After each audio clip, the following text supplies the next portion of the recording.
Palate to Palate with Robert St. John and Wyatt Waters is made possible by a generous contribution from Sanderson Farms. Additional funding is provided by this and other public television stations and from viewers like you.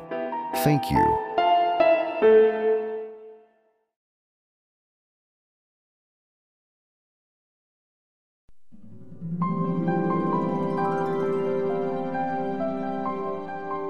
We've been to Tuscany dozens of times. And on the way to Florence, a road we've traveled hundreds of times, we passed that American cemetery, and you can kind of see it off to the left, and you know it's there. And I've just got to be honest with you.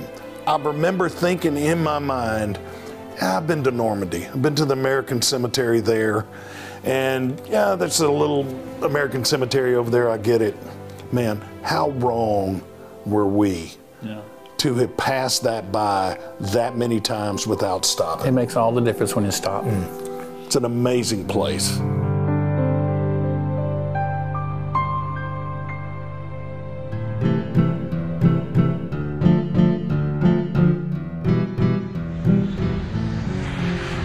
If you want two Americans who love Italy, we're your guys. You know, I really fell in love with Italy before I even went there, just through the paintings I studied. Neither one of us are Italian experts. We mangle the language almost in every sentence, but we love this place. Turning people on to the food, to the culture, to the art, and just the entire experience. It's a great place. We're still learning about Italy. It's great to watch people experience this. We went over there and we fell in love with it. And we love sharing it with other people.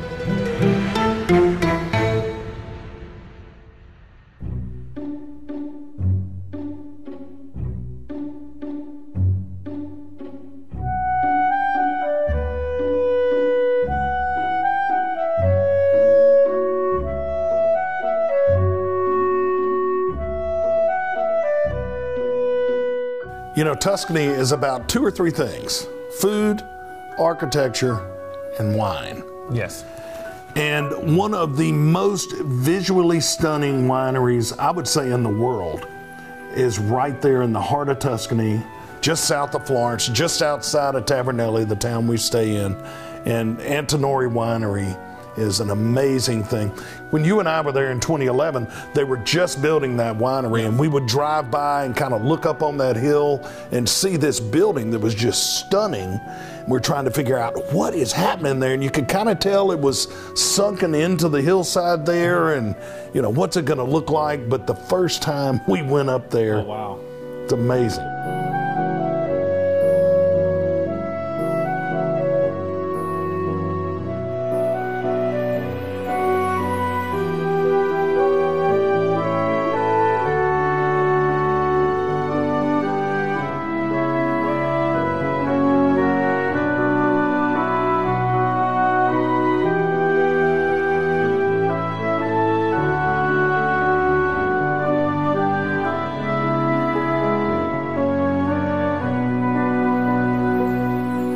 I've been in the restaurant business for 30 years as an owner, and I've visited a lot of wineries over the years. I've never been to a place that unique, that visually stunning, and the people were just gracious and knowledgeable, and it was a great visit.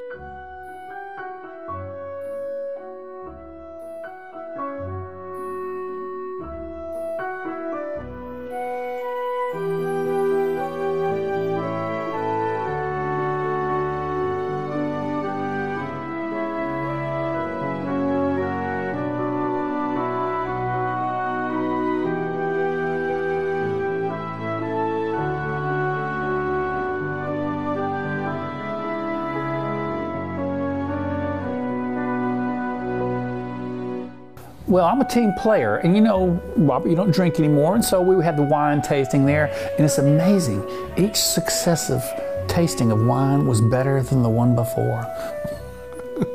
Somebody's got to catch my slack.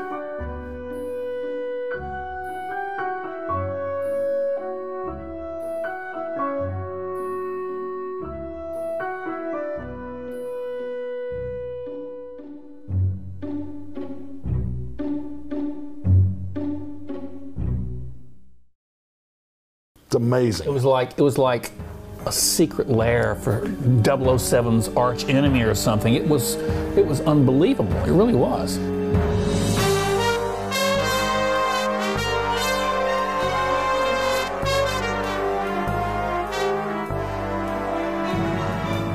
You expected to see a silo for like a nuclear missile that they're, you know, leveraging against James Bond. Well, they're those massive casks. And the way the building is designed for the airflow and everything, you know, there's no heating or cooling under there. You're underground enough to where they're doing it like they did it 1,000 years ago and just using the natural temperature underground. But the lighting, what I really love in that space is up in those glass rooms where you go do the tastings and you can look out into that huge, massive cellar. It's a perfect balance of the very modern high-tech with the very ancient traditional methods. Yeah, and here you have a family for 600 years. They've been making wine. Wow. The Antinori family is so well known in that area for wine. 600 years this family's been making wine. That's a lot of Antinoris. But what happens, even when the daughters marry, the son-in-laws take on the name Antinori. It's that big a deal. Whoa.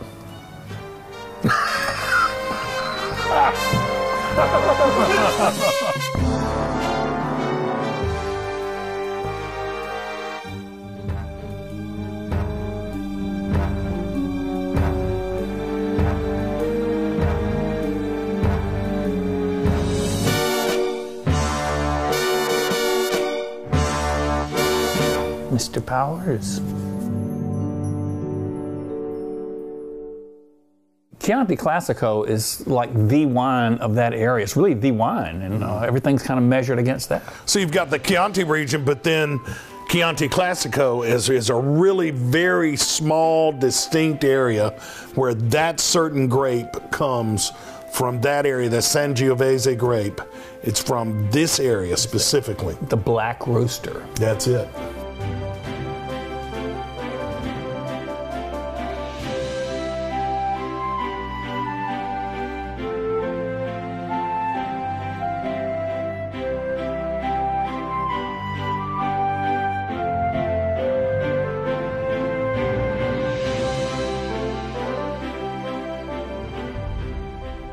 So our guests had a free day.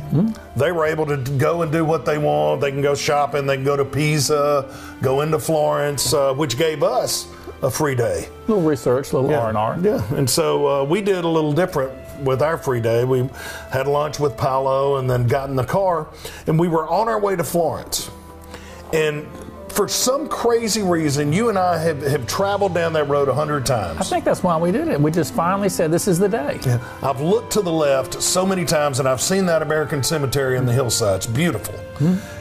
And I've thought to myself, you know, I've been to Normandy. I've seen that cemetery on the cliffs, and it's just a beautiful space. And I said, you know, I've been to that. I've done that. I don't need to see this.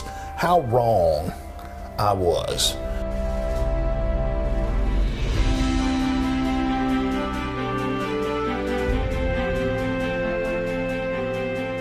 We pulled into that place, and there was something about it. We've been over there for weeks, and you drive up, and it's American soil. You were driving on American soil right there in Tuscany. There are 2 American cemeteries in Italy. This is one of them. And a lot of battles. You had 3 landings. And you had 1 landing in Western Europe at Normandy and those areas. You had 3 landings into Italy. And it's a very historic region and a very important part of World War II. And the fact that I had kind of taken that cavalier attitude about it really made me feel a little ashamed when I pulled up into that amazing spot. I understand you know, it really underlined the American-Italian connection. It's not just another place that's disconnected to America. That is maybe the epicenter of all things that connect Italians to America. And the beauty of it is, so we get to this place and we meet a guy, Angel Matos. Angel, yeah, what a great He runs the American cemetery there. He was actually stationed on the Mississippi Gulf Coast at Keesler. You got to come back and visit. Yeah, because you know, from Gulfport, I've been all over the world. I just traveled. I didn't think I would do 20 years in the service. But but he runs that place. He runs it tight, and he's very proud of it. He's very reverent, and it's a beautiful place. There's 4,402 service members and civilians that are buried here. We manage 26 cemeteries worldwide, but there's only 2 here in Italy.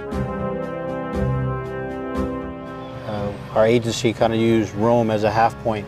Anything that happened from Rome all the way to the Alps, those service members and civilians are buried here. And those that died from Sicily all the way up to the liberation of Rome, they're buried in our sister cemetery down south.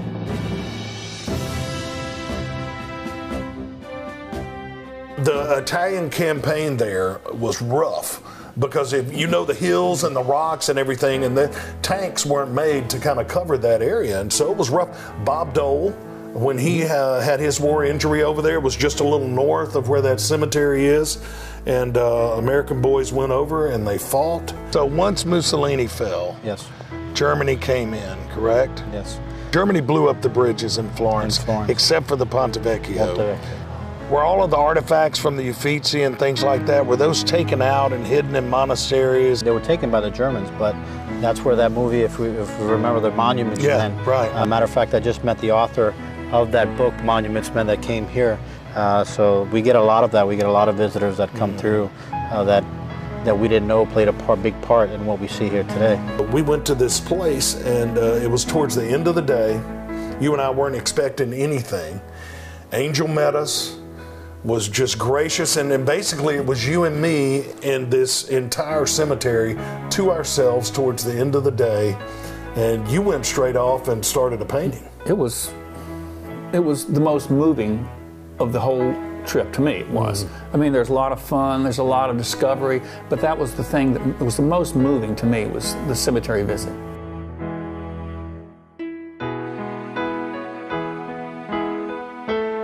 In that painting you did of the Sentinel.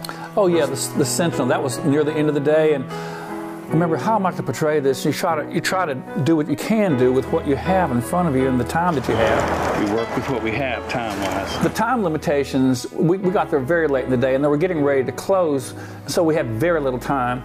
But I'm thinking as fast as I can. I'm trying to also feel and put that into the painting. But you use what you have. The background cypress trees are almost like swords, you know. And of course, the soldier is standing there with his rifle. It made a perfect setting for me to portray a military cemetery in Italy. And while you were painting that painting, Angela and I were walking among the tombstones. But to come here, the impact that it gave me was unbelievable. When we have tours, and I always get called, they always ask me that question, why do you call them your brothers and sisters? Yeah. And I'm like, well, because they are. You know, because I have a lot of things that are in common with them. Right. One being that they were so young when they came here. I left my home at 17 years old to join the service. They did the same. Yeah. So there's a lot of things that, you know, coming to a place that they had no idea what they were dealing with, what to come across. We have cemeteries in France, which we have 13 in France alone. Italy, we have them in Belgium. We have them in Holland. Okay. We're called the American Battle Monuments Commission. These guys are so passionate. You know, just last week I had a ceremony where I had a certificate of 30 years of federal service to one of my guys that have been here for 30 years. And we got to the top of the hill where it is just gorgeous. It was a massive marble chapel up there, and we walked among the tombstones, and the sun was starting to set. I have one gentleman, there's an Italian gentleman, that the first time that he stepped foot in the cemetery was in 1963. He was 15 years old. He randomly picked a headstone, and the headstone was of Charles Spiegel. But he's been coming here ever since, every year, even till today. This gentleman has been coming here just to pay respects to a soldier that he didn't even know. And that's good to hear. That's good to hear. And by the time we got to the bottom of the hill, you had finished your painting and you came over. And then that thing happened that you and I didn't expect, that I don't know if I will ever forget. I've done a lot of stuff in my life, and I've done some fun and interesting and meaningful things. But being asked to lower the flag and to fold the flag at the end of the day at the American Cemetery at Florence was a very, very special thing.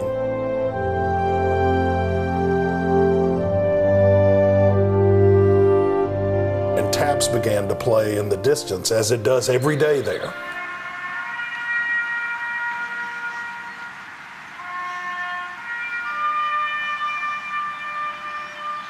Just one of the greatest moments of my life, and one of the most meaningful moments.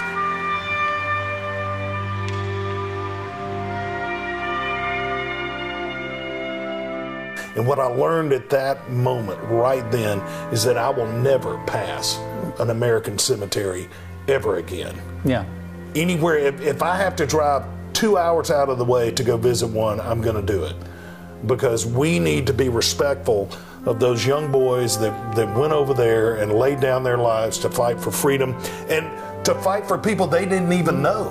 And the beautiful thing about it is when you meet Italians in those American cemeteries who come and visit, who are so respectful for what America did for them, they are still grateful that these boys came over, they fought, they died, and they defended someone else's freedom. People they hadn't even met. That's a very special thing, and it made us so proud to be Americans.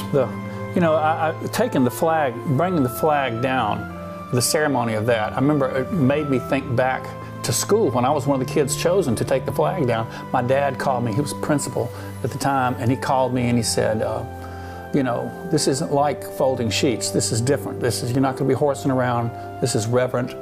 And he lost a brother.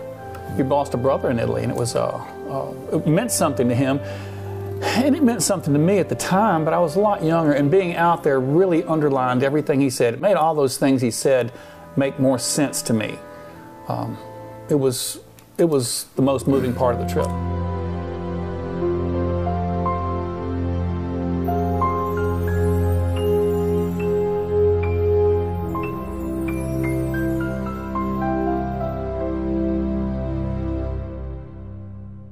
We had a scheduled event for the next day with our group, and we totally changed that schedule.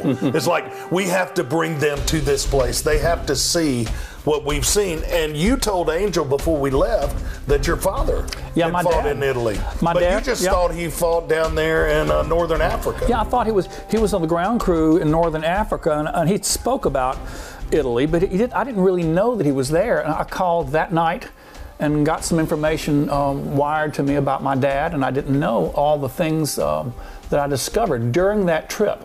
He lost a brother in the Battle of the Bulge. He never spoke about that. He spoke a lot of Italy. I didn't know he was stationed there. He loved Italy. He would always, every once in a while, he would spoke in some broken Italian phrases, and he talked a lot about Italy, but not about the war. But that generation, that's the way it was. They didn't talk about the war. They just... So what you learned was that he actually fought in Italy and was awarded a medal.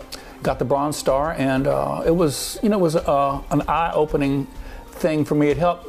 It made all this stuff personal to me. It wasn't just history books. This was my dad. He never talked about it, and heck, I don't know if I'd have gotten a Bronze Star, I'd probably be rubbing my kids' nose in that all the time. You know, you need to straighten up because this. But I never had any of that. It's an amazing thing. Your father was awarded the Bronze Star and never mentioned it to anyone. Your mother didn't even know it. I don't believe she did, no. And when we went back the next day with the group, what was great is that Angel overnight had done a lot of research. His name is Bernard Yoles. He was a second lieutenant in the Buffalo Soldiers. And he found, I think it was 32 Mississippians who were buried in that cemetery, and gave us the history on a few of them. There was a captain from Winona, and he gave us the history of that, which was very meaningful. And then he took us up to the chapel, and we took the group, and he told you about your father in that event, and you started speaking to the group. Oh, I got overwhelmed. Really, you don't. That's the kind of thing that you are not prepared to happen. You don't really know how to deal with it when it does happen. Except you just know that you need to feel this thing. You know, you need to experience this because it's a part of who you are. Yeah. And it really made the connection. We weren't just going to a place, we're going to a place that meant something to me.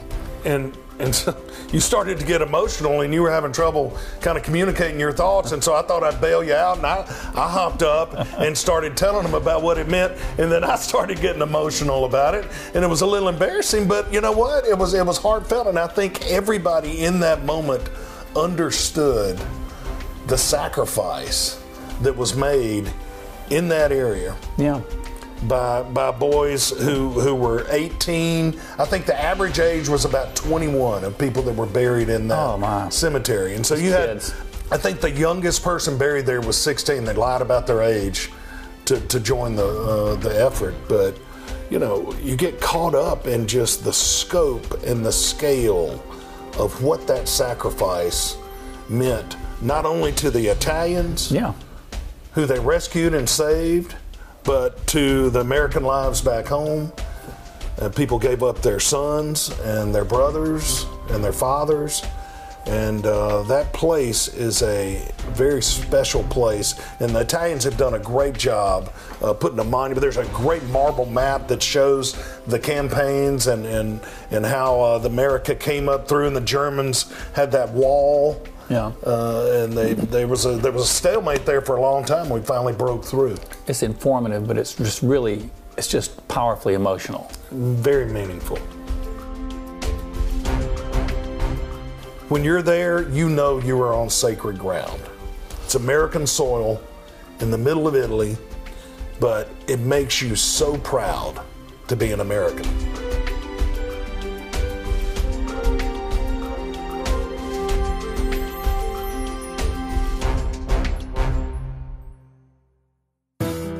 The cool thing about traveling in Europe, for me, are the markets. I love the markets. But I'm going to tell you, the Florence market, there's something about that. It's a little smaller than the others, but the Mercato Centrale, which is Central Market, is there, and it's an amazing place. And what Florentines do, they wake up in the morning, they know what they're going to do for lunch and dinner, so they go to the market, they get a little fruit, they get some vegetables here, they get a meat, maybe some pasta, big piece of bread, and they go home and they make lunch, they make dinner that evening, and then the next day they go to the market. I love that. What a great way to live. It's the way to live. When you go to Europe, you have to go to the markets.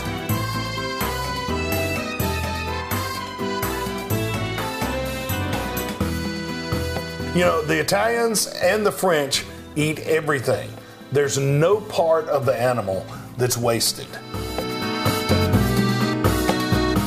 What you'll notice, minimal ingredients, minimal procedures. When you go to the market, the best ingredients are right there. Mm-hmm. Yeah, and so what you do is you go around and you'll say, I'll take this vegetable here, and I'll take some of these tomatoes here, and some of these shrimp, and you take it back and you put together a great Italian meal. We needed something because we were bringing in opera singers from the Florence Opera House to perform in Anna Gloria's little chapel there for our group. And we needed something to eat after the show. And so post-performance, we had a nice kind of Italian spread after an amazing opera performance.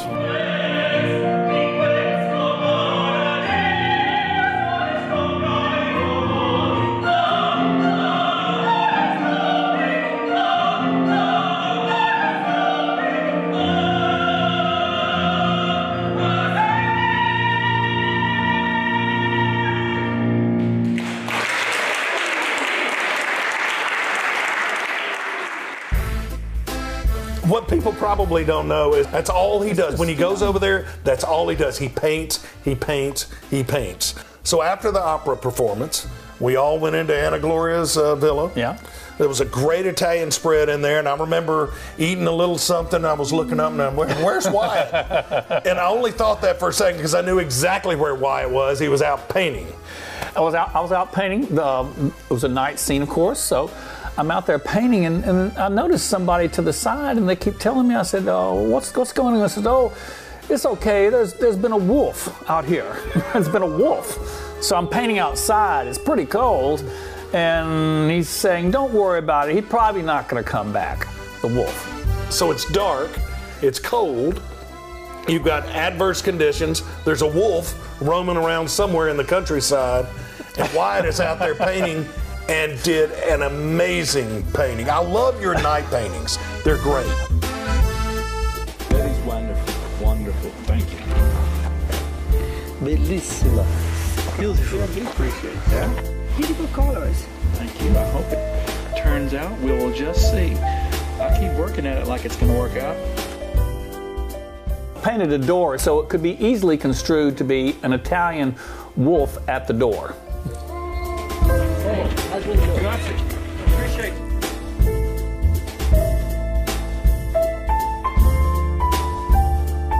It was the end of another great Tuscan day. We couldn't have put more in that day. No, I don't think so. You had the amazing experience at the cemetery, you know, the opera, the market, the food. I was in the nice warm confines of the villa. You were out there in adverse conditions, painting in the Tuscan countryside. Doing both what we love. Perfect.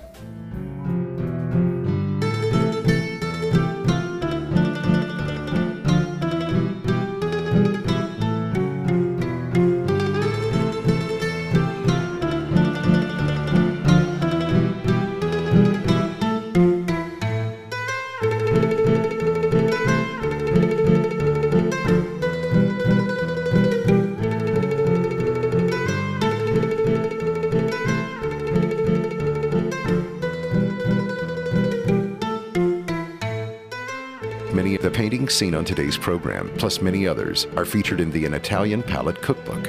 This beautiful volume also includes authentic Italian recipes. An Italian Palate cookbook. Palate to Palate with Robert St. John and Wyatt Waters is made possible by a generous contribution from Sanderson Farms. Additional funding is provided by this and other public television stations and from viewers like you. Thank you.